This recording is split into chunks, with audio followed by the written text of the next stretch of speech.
Under Night In-Birth is such a good series. The gameplay, the art style, the music, oh my god, the music of this series is amazing. And of course, the characters. The characters of Under Night In-Birth are a huge reason why this series has such a cult following. With characters that appeal to so many different gameplay styles and personalities, and with the current leaks about a possible upcoming sequel, expansion? So with the current leaks about UNICLR, there's an opportunity for French Bread to add more characters into the game. And I'm still unsure if this is going to be a sequel or an expansion to UNIST, but it's exciting nonetheless. And I'm here to count down the top 10 characters I want to see in UNICLR.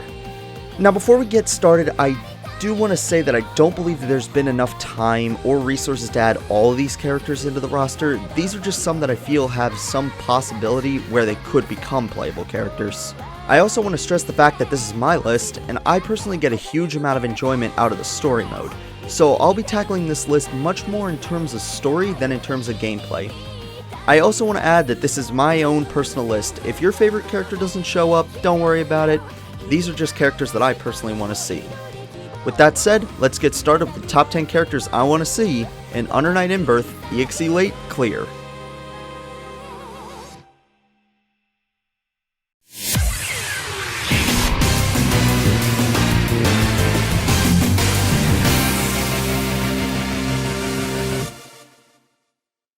Okay, I know I said that this is the top 10 characters, but I wanted to bring brief mention to a character I didn't feel belonged in the list, so I'm giving him an unofficial number 11 spot.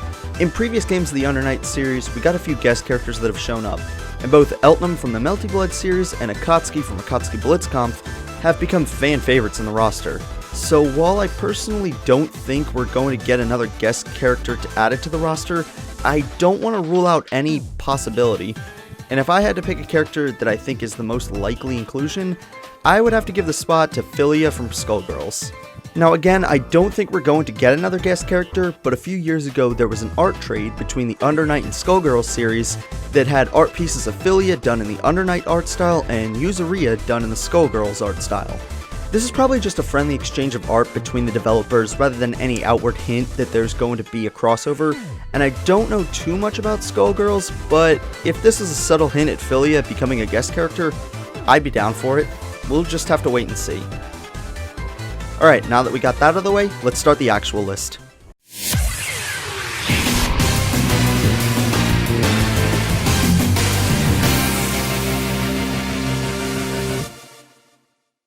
I want to stress that this list is not in any particular order, just a showcase of 10 characters that I want to see show up, but I specifically put this one at the bottom because this character has caused a bit of discussion on whether or not she could become playable, and that character is the mysterious woman known as Zohar. Zohar is a bit interesting. She was best friends with Byakuya's sister, Strix, and was infatuated with a man named Ogre, who was trying to start up his own group that wandered the Hollow Night, known as the Bankikai. Bankikai was fairly successful when gaining recognition as a powerful force to be reckoned with, so much so that the leader of the Amnesia organization, Hilda, wanted to snuff them out so her organization would gain recognition as the elite. The stage was set for the two organizations to fight, Amnesia versus Bankikai. Unfortunately, they didn't realize they were literally fighting right next to the source of the Hollow Night, known as the Abyss, and tragedy struck two of the members present for the duel. Both Zohar and a young man known as Roger fell victim to the power of the Abyss, and immediately started experiencing mental deterioration. Roger had it the worst, getting killed in an act of mercy by the Crimson Knight Wagner. But Zohar managed to escape her certain death and left the area of battle, with her mind heavily corrupted and deteriorated. Strix ran after her, and Zohar lashed out at her, breaking her vessel, making her incapable of using the powers of Exus, and then ran off. The reason Zohar is at the bottom of the list is because I honestly don't think she's still alive. I've talked to a lot of people in the community about this, and it's very debatable on whether or not she is still alive. Strix is still trying to find her 6 months after this event, with the help of her bodyguard, Byakuya, but I personally don't think she's still alive.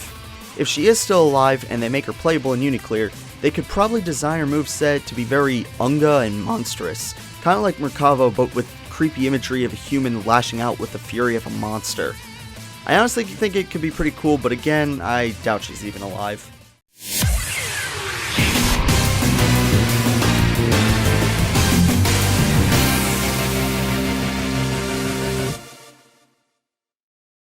Number 9 on this list goes to the brains of the Elite Christ organization, Lex. Lex is a really underutilized character. She only shows up twice in the story mode, but she honestly seems really cool. She's the techno wizard of the Elite Christ, acting more as mission control for Aurier while she's out on the hunt for voids and inbirths. There's not too much to talk about her character-wise other than the fact that she's good friends with Aurier and has some interactions with a character that may be showing up further down the list. Later in the story, she briefly mentions how nobody can catch her when she enters her late stride. We don't get any further information on what exactly this means, but it could be something that would be implemented into her gameplay if she's added. It may refer to her having a speed-related Exis ability, which would be interesting to mess around with in combat. When it comes to her possible moveset, my mind pretty much instantly goes to Kokonoe from BlazBlue, using a bunch of crazy gadgets to fight. Although Under Night is much more grounded in reality than BlazBlue, so pulling a ton of gadgets out of nowhere may be a bit weird to see, especially considering Lex is a more level-headed individual compared to the absolute madness that runs through Kokonoe's head. However, we do have a godlike lolly robot, so maybe it's not that ridiculous.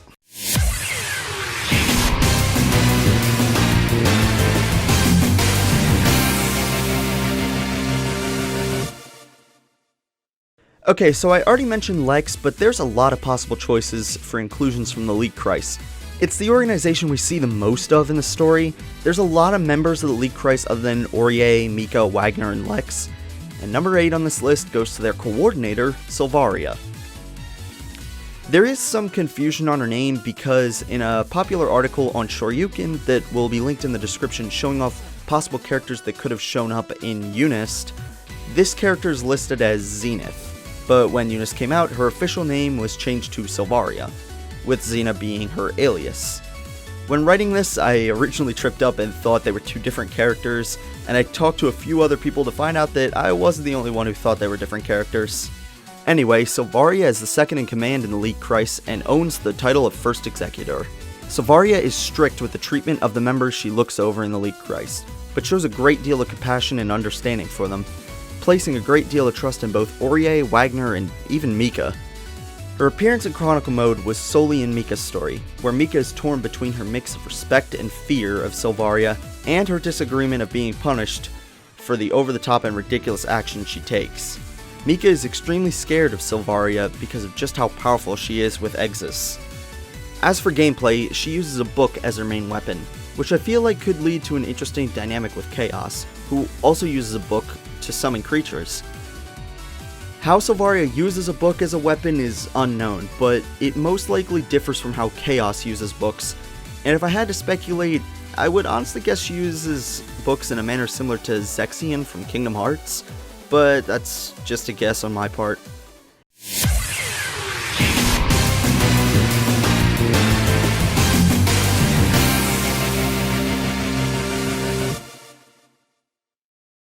Again, keeping up with the members of the Elite Christ, number 7 is a high-ranking member of the Elite Christ, Kaguya. Kaguya is an executor of the Elite Christ and is said to be a member of Aurier's team when given tasks. However, she doesn't appear in the story and is only mentioned.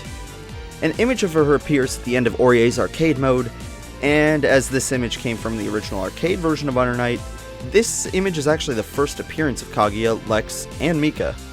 Mika and Lex would be expanded upon in UNIST, but Kaguya was not as expanded upon. But as an executor of the Elite Christ, she is said to be highly skilled in combat. Her main weapon of choice is dual guns. Whether or not these are pistols or maybe submachine guns, it's kinda hard to tell from this concept art. But for her gameplay involving a large amount of dual-wielded gunplay, she could play a lot like Noelle from BlazBlue, with a large amount of focus on fast movement and using the guns to her advantage. Honestly, I know a lot of people, and I mean a lot of people, want to see Kaguya become playable, and I'll be really happy if she does, but I don't see it happening. But even if she doesn't become playable, I do want to see her show up in any possible future additions to the story mode.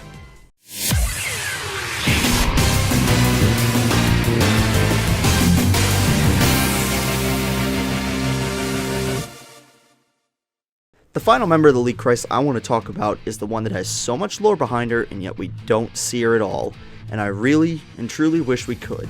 Number 6 goes to the leader of the Elite Christ, Adelheid. Adelheid is one of the strongest characters in the lore of Under Night. She's the leader of the Elite Christ and a rebirth, making her not only extremely powerful user of Exis, but also immortal, allowing her to train her fighting skills for literal centuries. There are many references to Adelheid in Chronicle mode.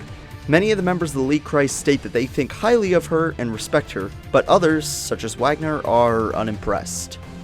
While she's said to care deeply about the members of the Elite Christ, it's possible to infer that she's not extremely tolerant of failure, as she placed a great deal of trust into the leader of her forces, Waldstein, until he failed to defeat the leader of a rival organization, the Nightblade. After being shown mercy from the leader of the Nightblade, Waldstein defected to become one of the Nightblade's strongest members. This event led Adelheid to decide to remove all men from the organization, putting more faith into the women involved in the organization. As far as gameplay goes, there's a lot of possibility to speculate, as we don't see her appear in the story at all. However, with the sheer amount of time she's brought up as this powerful figure, this extraordinarily powerful Exis user, a woman who is essentially a god in human form, has brought a large amount of intrigue and intense hope for her inclusion in future installments in the series.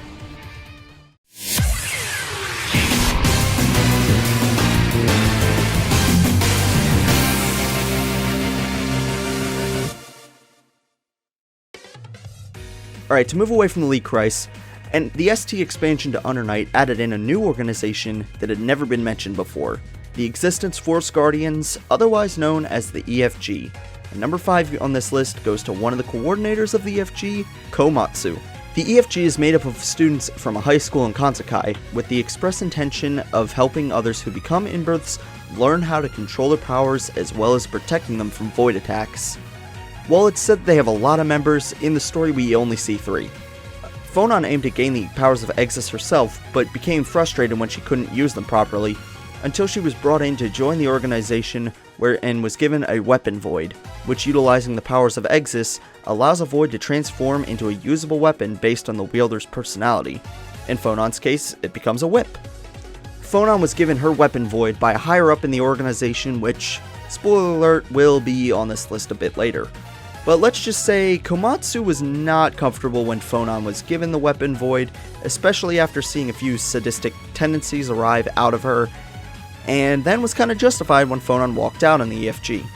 Komatsu owns a weapon void as well, but in her case, the void splits into 2 smaller voids and then transforms into dual-wielded swords.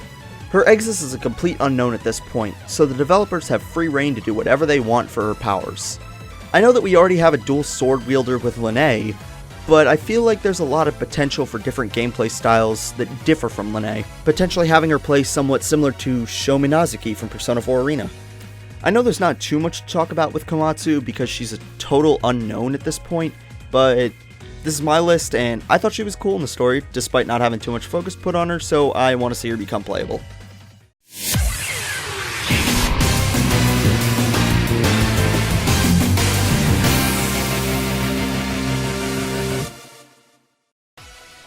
While talking about Adelheid, I mentioned she turned the Elite Christ into a female-only organization. After she did, it led to the men of the organization staying together to form their own organization that runs in parallel to the Elite Christ, known as Ritterschild. And number 4 on this list goes to the most prominent member of Ritterschild, Londrika. Londrika is the only character we see from the organization in the story. He was sent to track down and kill a large void that had been spotted terrorizing the city of Kansakai. He doesn't complete his mission, however, when he encounters the void known as Merkava, and finds that he is capable of human thought and a sense of emotion. Londrika uses the opportunity to study the creature. Merkava, despite the fact that many of his emotions had slipped away from him, only leaving a ravenous lust for Exis in their stead, is humbled by Londrika's actions. Londrika is someone who is extremely mature about situations and will usually be ready for anything, but usually tries to find a way to avoid fighting if possible. Londrika is a very interesting character, seemingly content with the outcomes of the past regarding the Elite Christ becoming female only, but still holds a large amount of respect for the members of the Elite Christ. And if he were to be added in, it could lead to some interesting interactions between other playable members of the Elite Christ as well as Waldstein. As far as possible gameplay, his Exis is based around the element of ice. Because of this, the obvious candidate to compare him to is Jin from BlazBlue, as they both share some similar elements in their design and powers.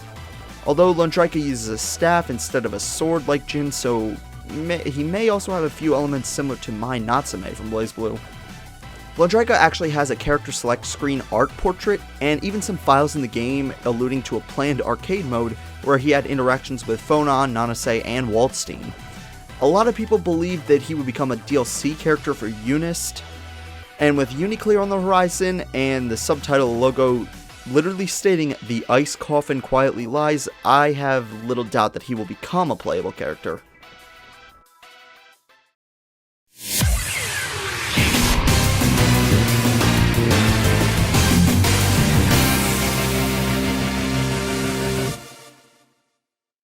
If you've talked to me on Discord, you probably know that I have a certain distaste for the character Enkidu. A large part of that was because at the end of Hilda's arcade mode, she reveals that she has bodyguards protecting her, and out of the two that show up, they made the more boring one playable and screwed over the one that was actually interesting. So number 3 on this list goes to the other bodyguard, Bouzouki. Now there's not too much to say about her because she was on screen for such a short amount of time, but in the background she's mentioned to have extremely powerful Exis abilities and is considered a very high-ranking member in the Amnesia organization. And according to Chaos, she takes place in almost all the large-scale battles that Amnesia has. Despite that, however, she has a distaste for being bossed around and really doesn't like Hilda. I can't really speculate on her gameplay because nothing has really been said or revealed about her powers, but I do still really want to see her show up again in UNICLR because her appearance was very random and caused a lot of intrigue into who she is. And Enkidu had no intrigue. He was literally just a guy who looked like a strong silent type, and that's exactly what he turned out to be when they expanded upon him in UNIST. And while some people like his gameplay a lot, I feel that's only half of a character. And personality-wise, I would have been way happier if they had made Azuki playable over Enkidu.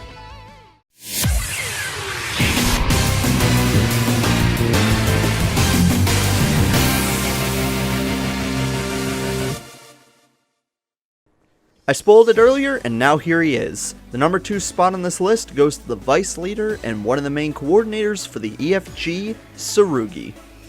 In the story, it's implied that there's one person in the EFG above him, but as we don't know who they are, Tsurugi is the highest member that we see in the newly formed organization of the Hollow Knight. Tsurugi has some connections to a few characters that are already playable, mainly Hyde and Phonon. He was the one that attempted to recruit Phonon into the EFG, and as an offering for her to join, gave her a weapon void that would be later known as Mooney, or Muniel, and mistranslated to Mooney, but screw it, Mooney is a better name. On top of that, while we don't see the two on screen together, according to the wiki, Hyde and Tsurugi are good friends, and if Tsurugi was added, it could lead to some interesting interactions between the two of them. Tsurugi is also stated to wield a large shield as a weapon, focusing on defense rather than attack. And while I wouldn't exactly want a character whose main gimmick is turtling and using the timer as their main tool in their arsenal, the grid system already kind of discourages that kind of gameplay, so I think there could be some interesting directions in his gameplay that would involve his shield. Maybe he could fight by throwing the shield like Captain America, and have some risk versus reward system where he's left super wide open if he misses when throwing the shield, and maybe takes extra chip damage if he doesn't have it. His Exis is an unknown at this point, so it's a bit hard to speculate on what he could really do to implement his powers alongside of his shield. But Phonon does mention in the story that he has an extremely powerful Exis ability. Out of all the characters on this list, I personally think Tsurugi has one of the highest chances out of all of them to become playable, and I'd be very interested in playing him if he becomes a playable character.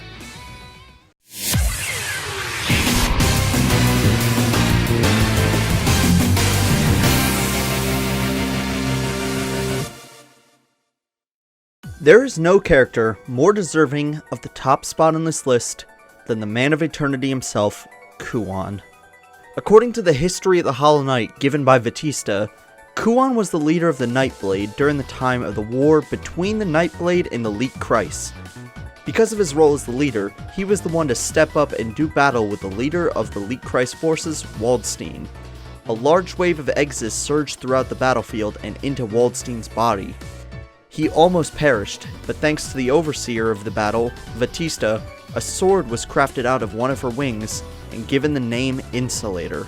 Kuen was given the Insulator to sever the Exis surge that was killing Waldstein, and rather than continuing to finish the job, he decided to spare his foe.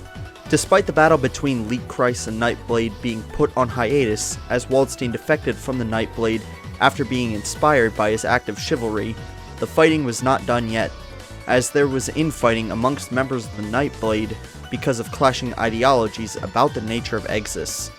This led to the decision that the gift of Exis would be split amongst two people, Kuen and his little sister, Linne, where they would be turned into beings known as rebirths and made immortal. Linne would continue on in an endless cycle of death and reincarnation, while Kuen, in a paraphrasing of how he described what happened to him, died as a corpse-like copy of his soul continued on forever. This changed him in many ways, turning him into a much more menacing figure. What his plans are is unknown, but whatever it is, it brings a large amount of fear to both Linne and Waldstein. As for his sword, that was made from the wing of the autonomic nerve Batista, it would be passed down from generation to generation until it ended up with the young man known as Hyde. Kuen oversees a lot of the story, and has a great amount of interest in Hyde and Hilda. Hilda aspires to become a rebirth, but as the process has become so problematic for him, he warns Hilda not to go through with the process, a warning she ignores. As for his interest in Hyde, it is currently unknown why he has taken such an interest, but it's most likely due to either the fact that he owns the Insulator, or because Hyde spends time with Linne and Waldstein. It's currently unknown. I think Kuen is probably the most widely accepted character as far as playable inclusions go. So many people want to see something happen with this guy, myself included. However, I feel like his chances of becoming playable really boil down to whether or not UNICLR is a sequel or an expansion to UNIST. If it's a sequel, I think the chances of him becoming playable are 50-50, because he could become playable, or he could become a boss monster like a lot of fighting games do. Also, UNIST was very focused on Hilda being the main villain, while Kuen only made a brief appearance. But with Hilda dealt with at the end of the UNIST storyline, the stage is set for Kuen to take the role as the main villain. If UNICLR is just an expansion, however, I feel it would be a bit weird to have him take the spot as a powerful villain character, which could take some of the spotlight away from Hilda. The subtitle of the leaked logo does say a young man shows up, so the chances of him showing up are astronomically high. However, whether or not this means he's playable or as a boss, we'll just have to wait and see. So, that was my list of the top 10 characters I want to see in UNICLR. Let me know what you guys thought about my list, as well as any characters you want to see. There's actually a lot of characters that show up in the story mode that aren't playable. Some for obvious reasons, but others that could very much become playable. If you couldn't already tell, I'm a huge fan of this story, and if you haven't played through the story mode, I highly recommend that you do. It has a bit of a slow start, but it's incredibly deep and not overly complicated. I want to give a big thank you to the Under Night In-Birth wiki, both the website and the Discord connected to it, because while I have gone through the story mode myself, a few aspects of the story were covered in supplemental materials, and both of those really helped get this video made. I know there's a few characters I didn't mention that the community is buzzing about, mainly Joker and Azel, but I'll leave them for you guys to discuss in the comments. Also, let me know if there's anything I can do to improve my videos. I've made videos for years for school and personal projects, but I've not really done much on YouTube with them, but I've wanted to for a pretty long amount of time, and I'd be very interested to hear if there's anything I can do to improve. With that said, I hope you've all enjoyed. Thank you for watching. This is Mickspad, signing off.